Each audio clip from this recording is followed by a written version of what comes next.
The FDA makes a big announcement about blood donations. The agency says it is loosening restrictions on blood taken from men who have sex with other men.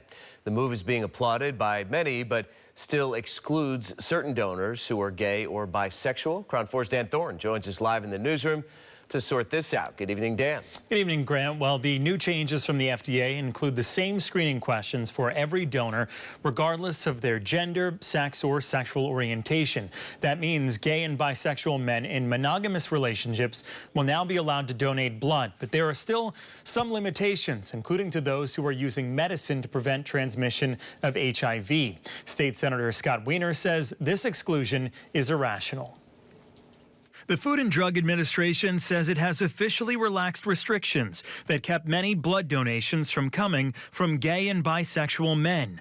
The FDA says the updated guidelines will expand the pool of potential donors as the national blood supply faces shortages. But there are still limitations. These new rules effectively ban a huge number of very low-risk gay and bi men from donating, and that is tragic. State Senator Scott Wiener says the FDA's policy of not allowing people who are using pre-exposure prophylaxis or PrEP to donate is continuing to discriminate against gay men like him.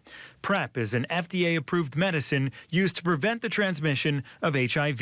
I would donate blood multiple times a year. I would love to donate blood every month if I could. It's so important, but I can't because I take PrEP. Wiener says the new guidance is still a move in the right direction, considering gay and bisexual men were previously completely prohibited from donating blood. The rules were first put in place around the beginning of the AIDS epidemic to prevent the blood supply from HIV. But those guidelines were long viewed as outdated. State Attorney General Rob Bonta called today's announcement good news for the LGBTQ community and for people in need of blood. National nonprofit America's Blood Centers applauded Thursday's announcement, saying we strongly support the FDA's final guidance implementing individual blood donor assessments, which will promote the safety of America's blood supply and welcome new donors.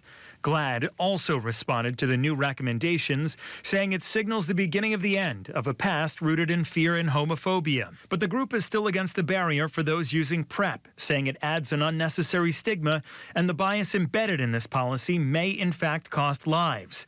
GLAAD urges the FDA to continue to prioritize science over stigma and treat all donors and all blood equally. That's less bad than it was before. It's still bad.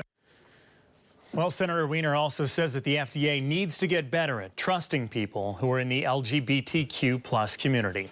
In the newsroom, Dan Thorn, Crown 4 News.